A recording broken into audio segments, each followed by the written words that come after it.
అరుణ్ మాత్రం విల్లుని పైకెత్తలేకపోతాడు. ఎంతో కష్టపడ్డా కూడా విల్లుని ఎత్తకపోవటంతో ఇక వెంటనే రమాదేవి మాత్రం ఆ విల్లుని తీయటం కోసం దేవుడికి, నరసింహస్వామికి మొక్కుకుంటుంది.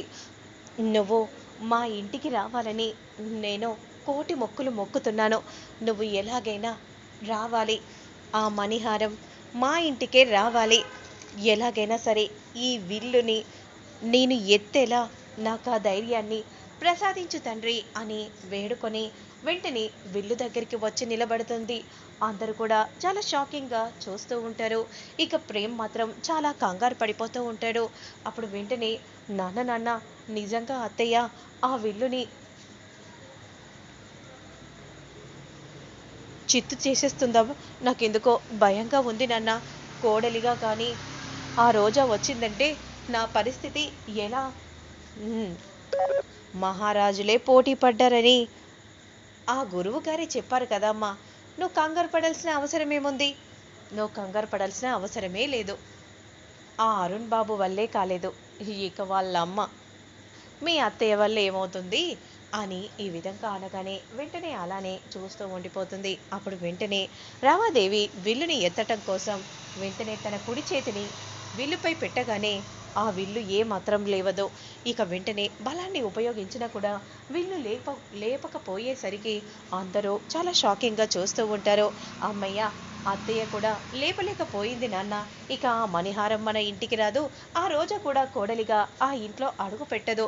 అంతే కదమ్మా అని విధంగా అంటూ ఉంటే వెంటనే రెండు చేతులతో విల్లుని ఎత్తడం కోసం చాలా ప్రయత్నం చేస్తూ ఉంటుంది. కానీ ఎంత ఎత్తినా కూడా ఆ విల్లు లేవదు. కదలను కూడా కదలదు.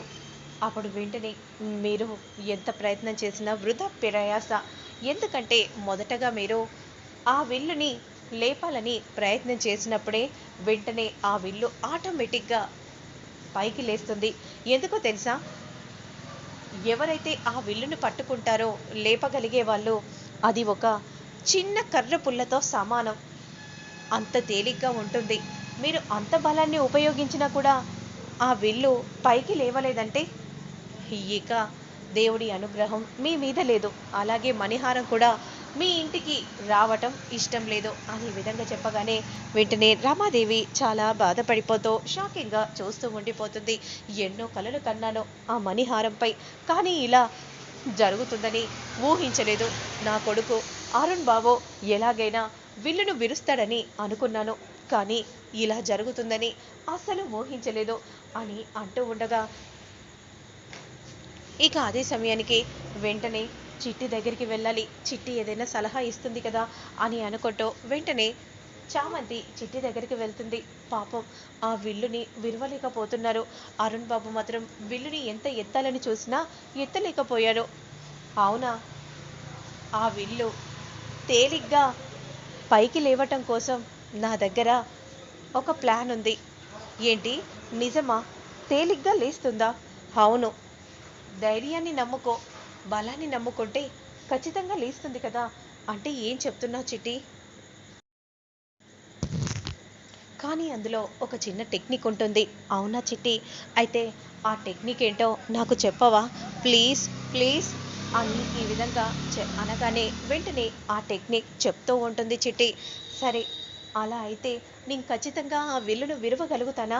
విల్లును నువ్వు ఖచ్చితంగా విరవగలవు అని ఈ విధంగా చెప్పగానే అప్పుడు వెంటనే ఇక చామంతి అక్కడి నుండి వెళ్తూ ఉంటుంది. ఇక అప్పుడే ప్రేమ్ కూడా విల్లుని విరుస్తాడు.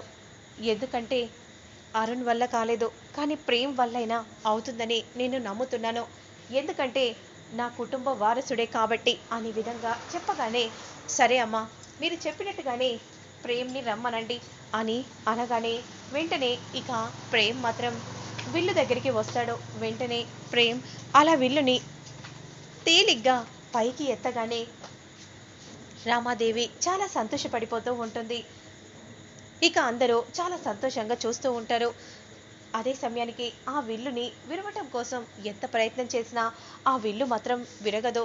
ఇక వెంటనే చాలా బరువుగా అనిపించి వెంటనే ప్రేమ్ అక్కడ పెట్టగానే అమ్మ, ఆ విల్లు విరవలేదు కాబట్టి ఆ హారం కూడా మీ వద్దకు రాదు.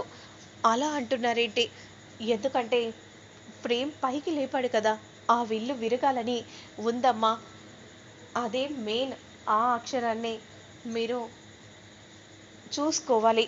వీళ్ళు 2 ముక్కలవ్వాలి అని ఈ విధంగా చెప్పగానే ఇక ఒక్కసారిగా రమాదేవి షాకింగ్‌గా ఉండిపోతుంది. ఎవ్వరి వల్ల కూడా కాలేదు. అంటే ఇక ఆ మణిహారం కూడా ఇక నా ఇంట్లో అడుగు పెట్టలేదా అని అనుకుంటూ బాధపడిపోతూ ఉండగా, నేను విల్లుని విరుస్తాను అని అంటూ చామంతి రాగానే అందరూ షాకింగ్‌గా చూస్తూ ఉంటారు. ఏటి? హ్మ్. మా అందరి వల్లే కాలేదు, నీ వల్ల అవుతుందా? ఆఫ్టర్ ఆల్ నువ్వొక పనిదానివి. నీ వల్లేమవుతుంది? పెద్ద పెద్ద మహారాజులు, మహారాణుల వల్లే కాలేదు, నీ వల్ల అవుతుందా అని రామాదేవి అంటూ ఉంటే, ఏమో నా వల్ల అవుతుందేమో, ఎందుకలా అనుకుంటున్నారు? నాకు ఒకే ఒక ఛాన్స్ ఇవ్వండి అమ్మా, ప్లీజ్ అమ్మా అని ఈ విధంగా అంటూ ఉంటే అందరూ బాధతో ఉన్నారు. అందరి బాధను తొలగించాలంటే నేను ఈ విల్లుని విరవక తప్పదు అని మనసులో చామంతి అనుకుంటూ వెంటనే ధైర్యంగా విల్లు దగ్గరికి వస్తుంది.